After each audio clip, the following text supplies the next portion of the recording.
Bueno, buenas tardes a todos.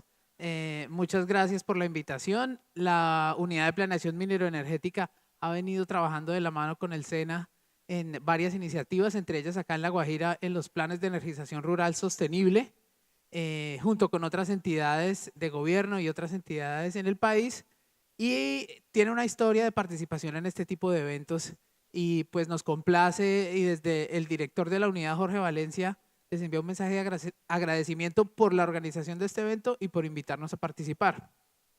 Yo les voy a hablar muy específicamente, me voy a salir un poquito de lo técnico que han discutido ampliamente en este evento y voy a entrar un poquito a la reglamentación y a la normatividad que se ha desarrollado en el país para integrar las energías no convencionales renovables al sistema energético colombiano y ver qué se está haciendo para que eso suceda. Voy a hacer un resumen muy rápido de la ley. Esto como que no apunta mucho. Un resumen muy rápido de la ley y de su proceso de reglamentación y las competencias específicas de la UPME y qué estamos haciendo para integrar esas energías en el país. El objetivo que perseguía esta ley cuando se creó en el Congreso era promover el desarrollo y la utilización de fuentes no convencionales de energía renovable. ¿Cuáles son esas fuentes no convencionales? Por ejemplo, la energía solar, la energía eólica, la energía de la biomasa, la energía geotérmica, que nos hablaba nuestro expositor anterior, por ejemplo, la energía de los mares. En fin, hay una cantidad de fuentes no convencionales que en el país no se han desarrollado ampliamente y lo que busca esta ley es crear unos instrumentos, unos mecanismos para que se integren al sistema. Como todos sabemos, históricamente estas fuentes han sido más costosas que las fuentes convencionales, por ejemplo, las grandes hidroeléctricas o las plantas térmicas. Pero lo que se busca con la ley es crear los mecanismos de tal forma que se puedan instalar en el sistema y puedan participar, por ejemplo, en el mercado eléctrico, en las zonas no interconectadas, que el departamento, digamos, tiene una gran cantidad y tiene una necesidad en estas zonas, y mediante otros usos energéticos, por ejemplo, la energía térmica. No necesariamente tiene que ser fuentes no convencionales para generación de energía eléctrica, sino también energía térmica, como la presentación anterior, por ejemplo. Y también el otro objetivo que persigue esta ley es promover la gestión eficiente de la energía, vista desde dos puntos de vista. La eficiencia energética, que básicamente es para mantener un nivel de producción o un nivel de confort, utilizar menos energía o con la misma energía incrementar el nivel de producción o mejorar el nivel de confort. Eso es eficiencia energética. Por ejemplo, la medida más clásica de eficiencia energética a nivel residencial, por ejemplo, es sustituir los bombillos incandescentes por bombillos ahorradores de energía o bombillos LED, por ejemplo. Y el otro punto es la respuesta de la demanda, y la respuesta de la demanda es darle a los usuarios finales de la energía herramientas para que respondan ante señales, por ejemplo, económicas de precios. Entonces, si a mí me dicen, oiga, la energía a tales horas es más costosa, pues yo ya sé que a esa hora no tengo que prender todo, por ejemplo, no tengo que planchar o tengo que prender la lavadora o hacer todos los usos que tengo de la energía, sino que lo puedo hacer a horas en las que la energía es más económica. Entonces, básicamente, esa es una medida de respuesta de la demanda. Darle a los usuarios herramientas y señales para que ellos respondan, y eso permite hacer un mejor uso de la infraestructura, no tener unos picos tan altos de la energía, por ejemplo, a las 6 o a las 8 de la noche, entre 6 y 8 de la noche, sino que a esa hora reducir los picos y trasladar esos consumos a otras horas para tener una curva de consumo de energía más plana y poder hacer un mejor uso de la infraestructura. Entonces, ¿qué mecanismos creó la ley para que se puedan cumplir esos objetivos?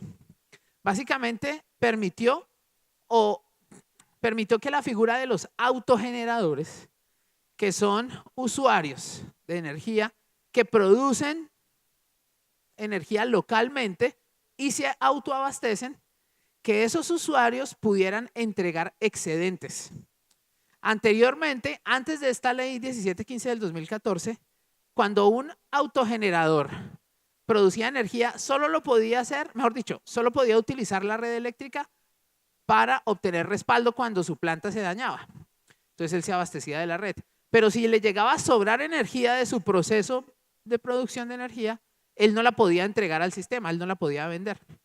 Esta ley permitió que los autogeneradores entreguen esa energía y la vendan en el mercado. Y esos autogeneradores los clasificó en dos categorías, como pequeña y gran escala.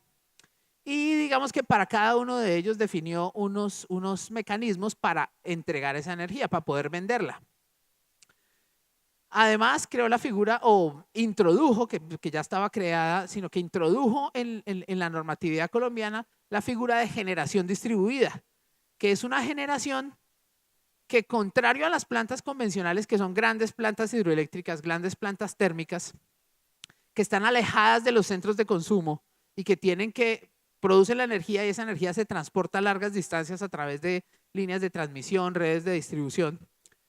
Esta generación distribuida se produce muy cerca a los centros de consumo, por lo tanto, no tiene que transportarse, reduce pérdidas, mejora la eficiencia del sistema, soporta, por ejemplo, aspectos técnicos como el voltaje, la frecuencia del sistema, y de esa manera esta generación tiene unos beneficios.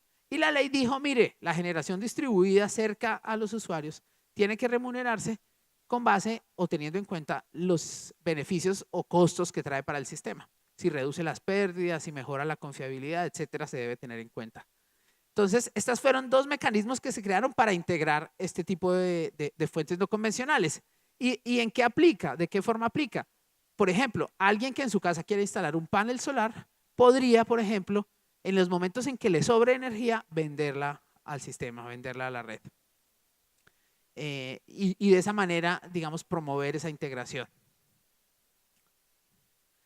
También la ley dijo, mire, hay que crear mecanismos para sustituir la generación con diésel en las zonas no interconectadas.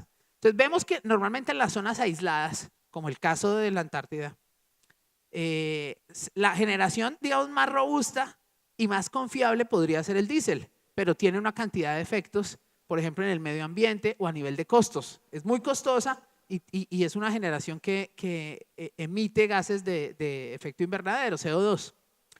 Entonces la ley propuso unos mecanismos, por ejemplo, unas áreas de servicio exclusivo de electricidad y gas y esquemas de incentivos para que se sustituya ese diésel por otros energéticos. Entonces, por ejemplo, si yo lo quisiera sustituir con gas natural o con GLP, que a pesar de ser convencionales tienen un impacto ambiental menor al del diésel, estas áreas de servicio exclusivo permitirían, digamos, apalancar financieramente esa generación. Y además incentivos para que cuando alguien alguien en una zona interconectada, un prestador del servicio, desarrolle una fuente no convencional que sustituya al diésel, se le remunere, por ejemplo, o los costos se le paguen como si fuera una generación con diésel. Es decir, él va a utilizar otros energéticos que seguramente son más baratos, más competitivos y abundantes, como el sol, el viento, el agua con pequeñas centrales hidroeléctricas, la biomasa, y va a percibir unos ingresos adicionales. Y además, algo muy importante es que creó 4 incentivos tributarios para el desarrollo de proyectos de fuentes no convencionales.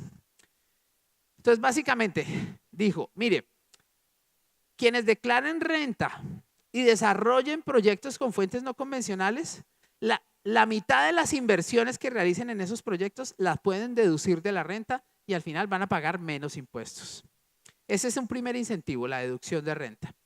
También dijo, mire, todos los equipos, elementos, maquinaria, bienes en general y servicios relacionados con esos proyectos de fuentes no convencionales no van a pagar IVA. Están excluidos del IVA. Entonces, eso es un 16% o un 19% de pronto con la reforma tributaria, menos en los equipos, elementos, servicios que se pagan para estos proyectos. También dijo, mire, la maquinaria que sea importada relacionada con proyectos de fuentes no convencionales va a estar exenta de aranceles, no va a pagar aranceles de importación. Y además dijo que los activos que se deprecian, que pierden su valor en el tiempo, lo van a poder hacer aceleradamente, es decir, van a tener una depreciación acelerada, lo que permite también pagar menos impuestos al principio del proyecto que es cuando los proyectos, digamos, enfrentan las condiciones más difíciles. Entonces, creó estos 4 incentivos para poder fomentar estos proyectos. Y dijo que, por ejemplo, entidades como la UPME y entidades como la Autoridad de Licencias Ambientales tienen que emitir unas certificaciones para esos proyectos para que puedan acceder a estos incentivos. Ya les comento un poco más de eso. Ya habíamos hablado del tema de respuesta de la demanda y de las zonas no interconectadas, que hay una serie de mecanismos, pero ya les mencioné, digamos, los más importantes, que son como las áreas de servicio exclusivo, sustitución de diésel con otros energéticos, etcétera. Para reglamentar esa ley, recuerden que una cosa es una ley, normalmente una ley necesita una serie de reglamentaciones, unos decretos reglamentarios y unas resoluciones específicas para formalizar procedimientos, por ejemplo, en el caso de las certificaciones, etcétera. Entonces, en el proceso de reglamentación de esta ley se priorizaron varios temas. Primero, el tema de excedentes de la autogeneración. Como les decía, cuando alguien produzca la energía para autoabastecerse, si le sobra, poder entregarla. Entonces, ese tema se reglamentó primero, se dejó como prioridad para enfrentar precisamente un fenómeno del Niño. Eso se hizo más o menos en 2015. Y recuerden que al final del 2015 y principios del 2016 enfrentamos un fenómeno del Niño fuerte y fue cuando se creó la campaña Apagar Paga, que básicamente tenía en cuenta los 2 primeros elementos que están ahí, que utilizar los excedentes de la autogeneración y además la respuesta de la demanda, es decir, que los usuarios respondieran disminuyendo sus consumos ante una señal económica. Por ejemplo, en la campaña Pagar Paga se decía, si usted disminuye sus consumos, los ahorros, yo se los premio. Pero si usted gasta más, si usted consume más de lo normal, lo castigo. Ese puede ser un mecanismo de respuesta de la demanda. Entonces, esos 2 temas fueron los primeros que se reglamentaron. Está el tema de las zonas no interconectadas, los incentivos que les acabo de mencionar, los 4 incentivos tributarios, generación distribuida y un fondo específico que no me voy a referir en este momento a él, pero que también hace parte de la ley. Entonces, ese proceso de reglamentación, ¿cómo se dio? Desde que se aprobó la ley, eso fue en mayo del 2014, se comenzaron a hacer unos talleres específicos de los diferentes temas y en esos talleres se discutieron en ese momento participaron más de 500 personas, la mayoría fueron en Bogotá, pero se hicieron algunos en otros escenarios. Incluso se presentó los avances en las versiones anteriores de este congreso y se discutieron diferentes temas. Incluso se hizo un evento de lanzamiento de la ley en agosto del 2014. Se trabajó de la mano con diferentes entidades del gobierno y del Estado. Los diferentes ministerios, por ejemplo, Ministerio de Minas, al cual pertenece la UPME, Ministerio de Ambiente, Ministerio de Hacienda, Ministerio de Comercio, Ministerio de Agricultura, entidades como la DIAN, como la Autoridad de Licencias Ambientales, etcétera, como el Departamento de Planeación, una cantidad de entidades que ponerlas y coordinarlas es complicado, pero trabajamos de la mano con todas ellas. Y estas son las reglamentaciones específicas que se expidieron en cada uno de los temas. Por ejemplo, para el tema de excedentes de autogeneración, se expidió el decreto 2469 del 2014 y la resolución CREC 024 del 2015 que reglamentan la entrega de excedentes de autogeneración. Entonces, si alguien quiere autogenerar en Colombia y vender los excedentes a la red, tiene que guiarse por esas dos normatividades, decreto y resolución. Para el tema de respuesta de la demanda, también se expidió el decreto 2492 y la resolución CREC 011 del 2015 que reglamentaron el tema, o parte del tema, no todo, pero parte, y digamos que esto fue la base para el programa Apagar Paga en su momento en el país, que fue ya un programa real de respuesta de la demanda. Importante, por ejemplo, acá el decreto 1623, que ahí está resaltado en negrilla, porque dio los lineamientos para la expansión de la cobertura tanto en el sistema interconectado como en las zonas no interconectadas. Y este decreto, además, dio lineamientos para, muy importantes, para incluir, por ejemplo, soluciones individuales a nivel de zonas no interconectadas, por ejemplo, basadas en paneles solares, que eso anteriormente no se tenía. Y la resolución UPME 281 que definió un aspecto muy específico para la autogeneración de energía. Un decreto, tal vez de los más importantes de la reglamentación de la ley, es el decreto 2143 del 2015, que salió en noviembre del año pasado, y es el decreto que reglamentó los 4 incentivos tributarios: el de renta, IVA, aranceles y depreciación acelerada. Ese decreto reglamentó ese tema y a partir de ese decreto se publicaron unas resoluciones, por ejemplo la resolución UPME 045, que define el proceso para que cualquiera que desarrolle un proyecto de fuente no convencional, paneles, biomasa, eólica, lo que sea, vaya a la UPME, siga ese procedimiento, entregue una información específica de su proyecto y reciba un certificado, que es el certificado que le va a servir para hacer efectivos esos incentivos. Y también con base en el decreto 2143, el Ministerio de Ambiente expidió la resolución 1283 del 2016 con el procedimiento para que ese mismo proyecto vaya ante la Autoridad de Licencias Ambientales y obtenga su certificado de beneficio ambiental y de esa manera pueda realizar y en la práctica obtener los incentivos. Entonces podríamos decir en este momento que con esta reglamentación ya cualquier proyecto de fuente no convencional de energía que quiera acceder a los incentivos lo puede hacer a través de esta normatividad siguiendo los procedimientos para obtener las certificaciones respectivas. Acá hay otros aspectos relacionados con la ley que se han definido, algunos que tienen que ver, por ejemplo, con decir cuáles son las fuentes no convencionales. La ley incluyó algunas que son las que están subrayadas, por ejemplo, ya se las había mencionado, los pequeños aprovechamientos hidroeléctricos, la eólica, geotérmica, solar, la energía de los mares. Pero, por ejemplo, la ley dijo, la UPME en cualquier momento, dependiendo de los avances tecnológicos, podría definir más fuentes no convencionales. Entonces, en ese sentido, publicamos un proyecto de resolución en mayo de este año, donde definíamos algo, incluíamos, por ejemplo, el hidrógeno. Ese proyecto de resolución recibió comentarios y en este momento nosotros estamos analizando y realizando estudios detallados para poder incluir más fuentes no convencionales. Por eso no hemos expedido la resolución en firme de este tema.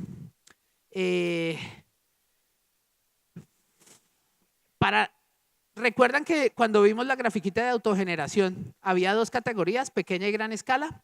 La de pequeña escala, que la UPME la definió mediante la resolución 281 como la que es menor o la que tiene una capacidad menor a 1 megavatio, pues va a tener unos esquemas simplificados.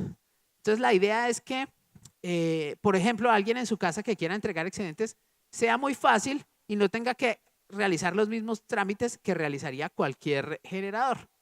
Eso no se ha realizado todavía, eso se está trabajando y muy seguramente en las próximas semanas se expedirá un decreto sobre ese tema.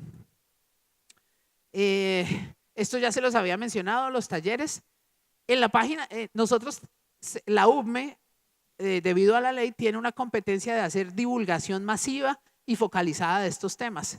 Y nosotros para eso, por ejemplo, creamos una página web dentro de nuestra página web de la UPME, que es un sistema de gestión de información y conocimiento de fuentes no convencionales de energía renovable. Y en ese sistema ustedes pueden encontrar, digamos, una introducción a los temas, pueden encontrar documentos para consulta, artículos, reportes, información y estadísticas de proyectos de fuentes no convencionales que se han realizado en Colombia, convocatorias a eventos, etcétera. Los usuarios se pueden inscribir en la página y pueden crear foros, pueden publicar noticias, etcétera.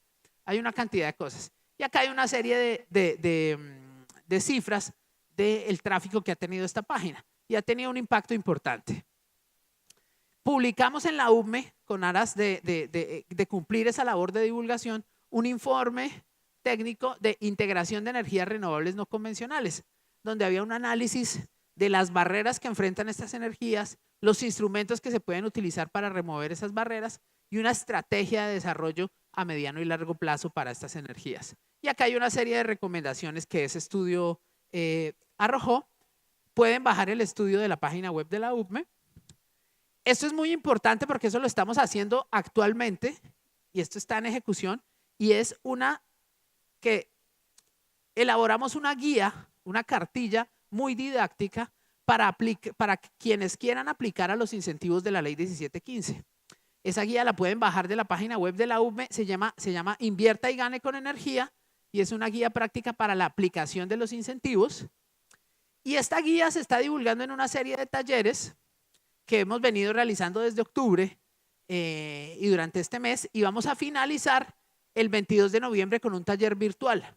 En la página de la UVME vamos a publicar todos los datos para la convocatoria para ese taller y para que cualquiera de ustedes pueda ver el taller a través de internet y en streaming.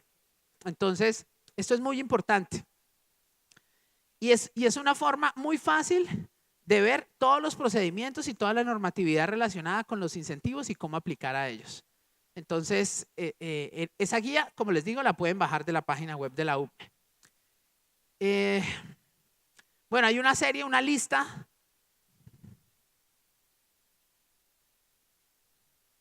Hay una lista de equipos, bienes, elementos y servicios que aplican a los incentivos que se definió por la UVME. Y esa lista, que la pueden encontrar también en la página web, está amarrada a la resolución 045 que les mencioné hace un momento. Tenemos un link en la página web también que se llama Avanzamos en Renovables y que tiene el paso a paso de cómo aplicar y las demás resoluciones que hemos expedido. Y solo para contarles cómo va el proceso, nosotros ya en la UVME hemos recibido 70 solicitudes de proyectos de fuentes no convencionales que quieren aplicar a los incentivos.